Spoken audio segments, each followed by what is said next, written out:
Said that, I'd like to introduce our next speaker. As you know, we have some slight technical issues, therefore we had to reschedule a few things. But our next speaker should be fully ready, and that is Jacky Edwards. She's a consultant nurse for burns at the Manchester University NHS Foundation Trust. She will present and create the awareness on the chronicity of burns. So, Jacky, when you're ready, the floor is yours. So is that okay? That's perfect. Thank you. Thank you. Thank you very much for asking me to speak, and apologies about the technical issues, but at last I am here. So I'm going to talk to you about something that I'm very passionate about, and that is whether burns become chronic wounds, and when they do become chronic wounds, what do we do with them? So there's very little understood about the healing trajectory of deeper burns. We know that a superficial injury will heal in 7 to 10 days in an adult, superficial dermal a little bit longer. We know when we start to get into deep dermal or partial thickness burns that, you know, generally 3 to 4 weeks, maybe longer. But when we start to have to manage burns that are deeper than that through non-surgical means, how long is normal healing? How long does it actually take? And I don't think we understand that. And the concept of a chronic burn is not widely recognised, and that's a real issue in terms of how we manage these wounds. There's very little research into chronic burn wounds at all. And in a review of acute and chronic wounds published in 2016, Julian Guest, who's a well-known economist, health economist, identified that 15% of burn wounds were not healed at 12 months. So that's quite a lot, and it had me really thinking about things. When you try to look at the literature, there's a lot of papers that talk about chronic and burn wounds, or acute burns and chronic wounds. There's not much that talks about actually chronic burns, and in fact there are only 8 articles from 1980 to 2020, and the majority of the papers mention chronic burns really in relation to a Marjolin's ulcer, which actually is an ulcer that forms from an old scar, or about late presentation, particularly in areas of third world countries. And actually, in reality, there is only one paper that talks about chronic burns and biofilm, but it's a case study, so it's a single patient. So there isn't that absolutely, even if in services we're understanding that burns become chronic, we're certainly not writing about it. So when is a burn no longer a burn? And nobody knows that answer. So do we take examples from other chronic wounds and say that if it's not healed at 4 to 6 weeks, then it's no longer a burn? Or is it 3 months? Or is it longer? And we don't know. And there are no scientific studies to look at what goes on in that burn wound, and does it react and behave like any other chronic wound? So a couple of cases just really to show you what got me thinking, and the first is a young chap who was involved in a light air crash in August 2011. 65% total body surface area, quite significant injuries, but it took us till April 2012 to heal him, and these are just some of the images. You can see these wounds look like chronic unhealthy wounds. Regrafting was tried on a number of occasions, and eventually, like I say, we got him healed, but it took us months and months and months in a relatively young, fit, healthy male. And a second case is a 63-year-old lady. She had a small scald to her thigh. She was skin grafted in 2013, of March of 2013, but again we didn't get the donor site to heal in November 2013. So these are things that should heal in 10 days, and yet in some patients they just go on and become more chronic. So it looks like it's healing, and then it deteriorates, and then it deteriorates. And you know, these are ongoing problems, and they're significant problems for patients in terms of economy, coming backwards and forwards to hospital in terms of pain, in terms of quality of life. And again, whilst we've looked at those issues in relation to other chronic wounds, we've never looked at what does this mean for a burns patient who has this chronic non-healing wound. So often they continue to be managed as acute wounds. We just keep doing what we've always done, and we treat them with the usual burn type treatments, and we'll regraft, and often these things aren't effective. And they have exactly the same problems, as I've said: quality of life, cost, nursing time, but they continue to be considered burns and therefore dressed with what we consider to be burn products. So all of this led me to look at a retrospective audit of deep burns in my centre in Manchester.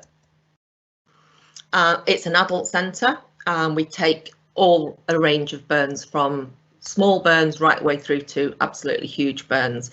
Our mean patient age was 41 years, with a 18 to 64-year-old range, so not high, not really elderly patients here. The mean TBSA was 7%, again with a huge range because we take all types of injuries, and an identified treatment delay for some of these patients of a mean of 3 days. As is normal in burns, there were more males than females. That's completely what we would expect to see. And a whole range of different mechanisms of injury, lots of different things that caused these injuries. But again, a significant number were relatively superficial things like skulls. So in terms of the depth, there were 21 patients who had a deep dermal burn or a deep partial thickness burn. 13 only had a full thickness injury, and then 37 of them had that sort of mixed etiology where they've got, as is common in burns, where they've got almost all the depths within that wound. First aid was undertaken, interestingly, only in 25%. Some were unknown, it wasn't recorded, but a large percentage had no first aid, and I think this is actually very important. The mean time to healing was 92.5 days, with a range from 31 to 376, so a long time. We're talking about a year here. Only 3% of the 3 patients were diabetic, so very low, not no more really than the normal population. 22 patients had positive wound swabs with clinical signs that were treated for infection, and 37 patients had lower leg or foot burns. So almost half of these patients had lower leg burns, which just over half actually, which again I think is significant. So what we found from the analysis of this was that patients who had first aid appeared to heal in almost half the time. So that absolutely shows you how important first aid is, with the right time and the right temperature of fluid, and that patients with an infection or lower leg burns again appeared to take longer to heal. So this really got me thinking about what do we need to do here, and I was at a conference presenting on burns generally, and Julian Guest, who'd sparked my interest of this 15% not healed at 12 months, was in the audience, and I hijacked him and said, with this database that you've got, can we pull out all the burns? Can we really pull, are there enough burns in there in this database that you've collected that we can really look at the issues of time to healing? So he did have quite a few patients in, not huge numbers, but 260 is quite a significant cohort for any burn study, and they had 294 wounds. Unfortunately, 63% of records lacked location, depth and size of the burns, so we don't know how big they were, where they were, or how deep they were. But 30% of those injuries had not healed at 24 months, which is massive. That's a huge percentage of patients that have got, a non-healing wound for an extremely long amount of time.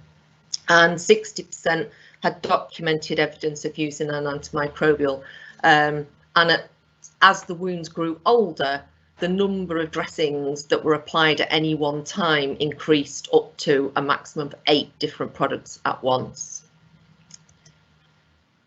So from this and my own audit, we needed obviously to look at changing practice. And one of the big things we've done absolutely first off is to treat all lower legs with compression therapy. We've sent 2 nurses on the leg ulcer course. We put new injuries as soon as we get the patient. If it's an isolated lower leg burn, then they go into compression. Not only does it improve healing, but it significantly reduces edema and pain, so they're more mobile. And as soon as we've reduced edema, we put them into compression kits so the patients can continue to do these themselves. And we also developed this chronic burn wound pathway.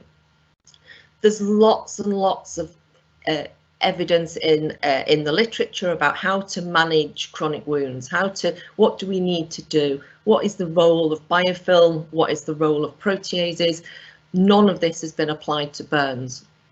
So we developed this pathway, we broke it down into 4 sections. Certainly debridement is key, so we developed an additional debridement algorithm. We then looked at biofilm wound-based management and protease issues, and looked at modulation treatment, and we also looked at steroid therapy. So this is an overview of the pathway. So if the patient requires debridement, if the wound is sloughy or necrotic, then they follow that algorithm first. But what we found is that most of these wounds that wouldn't heal were clean and granular, they just wouldn't progress to epithelialization. So the majority of our patients went straight into the sort of biofilm based wound management. So for us, that's an antimicrobial soak, a debriding pad, and then a topical antimicrobial. And we do this for 2 weeks. If they're improving, they'll move on. To be fair, I'll just say 50% of the wounds heal at that point, of these wounds that are months and months old. So obviously biofilm plays a significant role in burns. If they haven't healed, they then move on to protease modulator. So looking at can we mop up these matrix metalloproteases that have become too many within the wound. We also biopsy and consider antibiotics if the wound is deteriorated after the antimicrobials, because it concerns us that there may be more deep-seated infection in the wound. And then again, like I say, we go into protease modulator. We've had to add an antimicrobial into that stage because what we found was that all of the patients, after 2 or 3 weeks of a protease modulator, then became infected again, and we had to sort of go back round in a circle. So we've added that in. The idea is that we review this treatment every 4 weeks and up to a maximum of 8 in terms of it making a difference. If it's not making a difference at 8 weeks, then we move on. If it is making a difference, we continue with the current regime. And if it's not making a difference, then we move into our steroid therapy. I have to say that in the last 5-6 years, we've probably only got to steroid therapy in 2 or 3 patients a year. So we are definitely making a difference to the time to healing in these wounds. We've included an EQ5D because, as I've said, we've got no evidence about the patient's experiences of having this chronic burn wound. So we need to start to capture that, and we are. And just to show you some cases of patients that we've put through the pathway. The first one is a 41-year-old male admitted from a house fire with 30% burns in December 2015. Initially grafted, good take-up graft, couldn't see a problem with it, but over time the areas broke down. Eventually we got them small enough for discharge, and he went home in March 2016. Within 2 weeks, large areas of breakdown, pain, infection, and the patient was readmitted at the end of March. We started him on the pathway in 2016, which is at about the time when we were developing the pathway. and we were able to discharge him home early June 2016 with the area fully healed the month later. So these are just some of the images, and you can see they look chronic at the wound edges as well.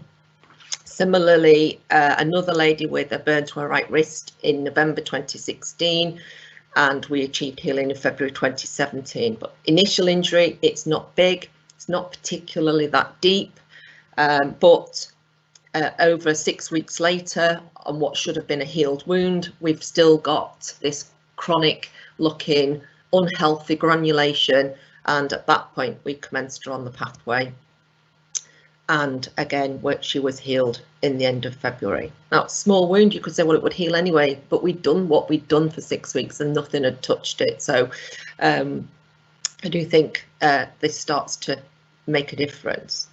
So where are we now? As I said, and I'm talking about really globally now, because I've had some conversations with some of the other burn networks, and some of them are adopting the chronic wound pathway. So we've got a few enlightened services now that are using compression for lower leg burns. There are no other pathways for chronic burns, although the Southwest are adopting mine. There's a general lack of knowledge in burns about biofilm-based wound care, protease modulating, or any other modalities for chronic wounds. And I think that's because we don't look at our data. There's no published data on time to healing burn wounds other than what we've done with Julian Guest retrospectively. And the other things, are burn chronic wounds the same as other chronic wounds? We don't know.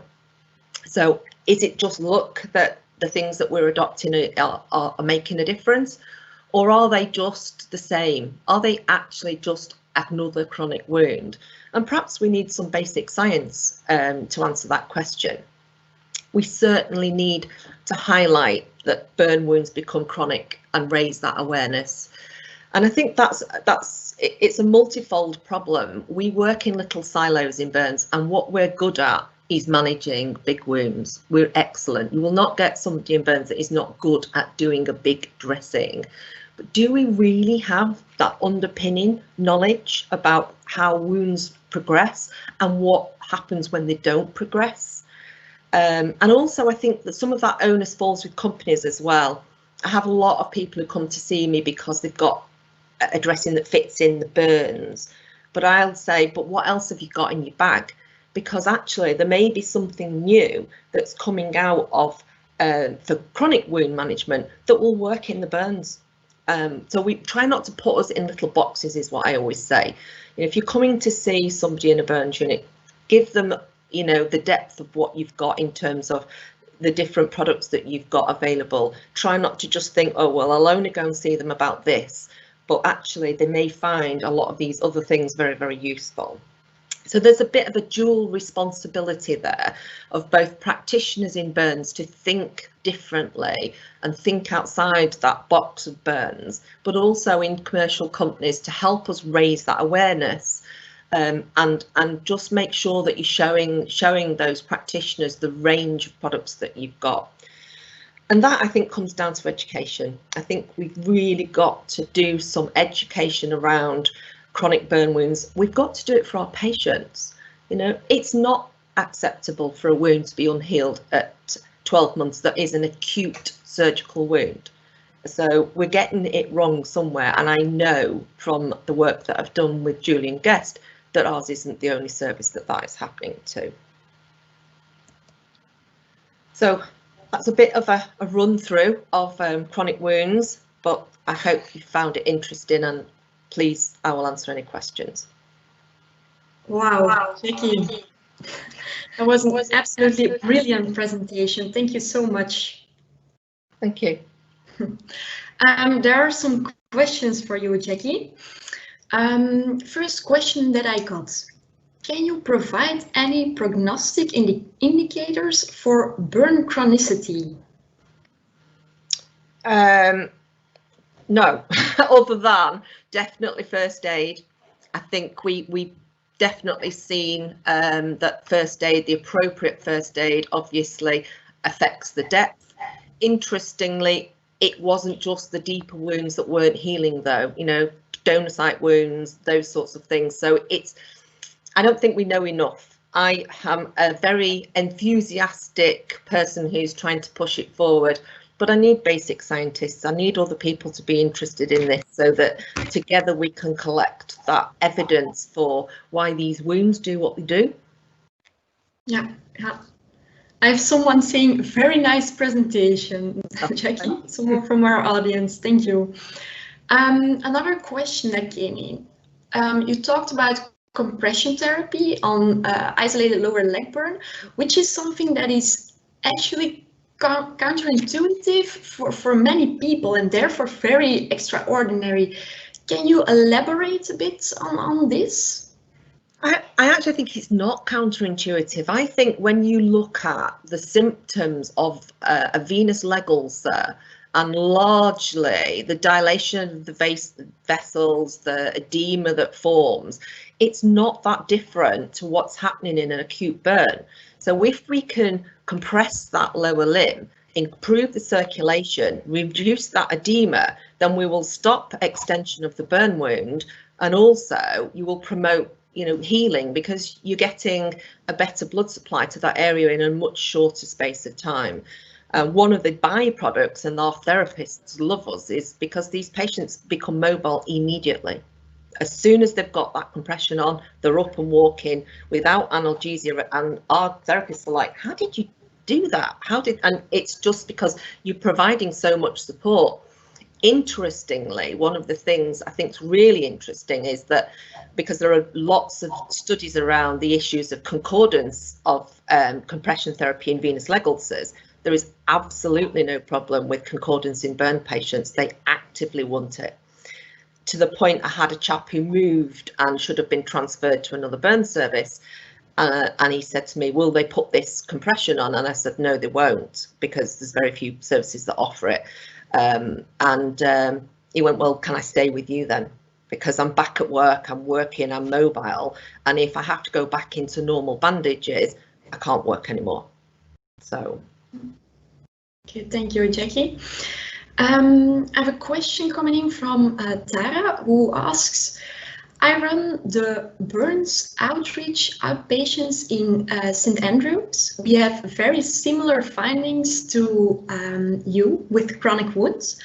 Would love to get in touch as we and get some more information about protease modulation and compression. It's often hard to get patients referred to chronic wound care clinics as we cover such a large area. Yeah, we have the same problem, and in fact we get tissue viability nurses referring in burns that are a year old or 2 years old because they are burn and they can't fix them. And when I say to them, they're a chronic wound, do what you would normally do, they're like, oh right, can we do that with a burn? So there's a real issue around this issue of education and understanding that a burn's probably not a burn anymore at 6 months, certainly, if not before then. And so they should just be treated like any other chronic wound. So it is a problem, and we had to, for the same reasons that they've outlined in Broomfield, we've had to develop our own chronic wound system for them, because getting them into clinics is very difficult. Okay, thank you, Jacky. Another question that came in from Eddie. During the biofilm-based wound care, do you use the TIME acronym? We do. Yes, we do. It's part of our, so what I didn't show, because the document is huge, it's the pathway and it's colour coded related to the areas. So if they're on biofilm, it's green. If they're on protease modulation, it's red. And the TIME paradigm is within the documentation for each of the different colours. Another question that came in, Jacky, for you. Have you identified certain risk factors for when burns would become chronic? Are there any patients who would benefit from being placed on the pathway earlier on?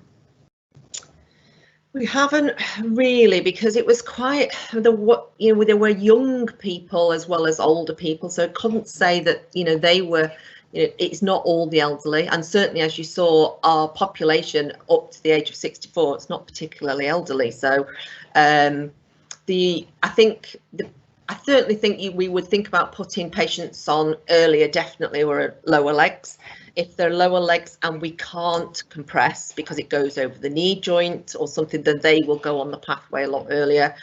If they've had inappropriate first aid, they will go on the pathway earlier as well. So what we're in the middle of doing at the moment, which is slightly different because of COVID, difficult because of COVID, is re-auditing and looking at what do we get now, what do we get the same sort of figures, and have we made a difference? The slight difficulty of that is I've been at home since March, so can't access patients' notes, so that's going to have to be for when I'm allowed back to work.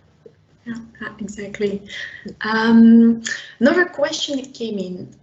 Do you see a lot of multi-drug resistant bacteria in your unit? And has this number changed over the past couple of years? We don't particularly see a lot of MRSA. The one thing we've seen more than we have ever before in the last 12 months has been a multi-resistant Pseudomonas, which is actually quite difficult. However, most of the, well, more than 50%, probably 75% of the patients that we audited were outpatients. So it wasn't just the inpatient cohort. So infection per se wasn't always, or isn't always, the key. Certainly we have had some healing issues with the multi-resistant Pseudomonas, and we're still trying to deal with it currently. But that's quite unusual, and it's only really arisen in the last 12 months. Okay, thank you, Jacky. Then there is a question, will the presentation be available to watch again on demand at a later stage? That's a question for us. Yes, we are indeed recording this European Burns webinar, and yes, it will be available for you to watch or review presentations at a later stage, definitely. I think these are all questions that came in. Jacky, thank you very much for answering these. Very much appreciated.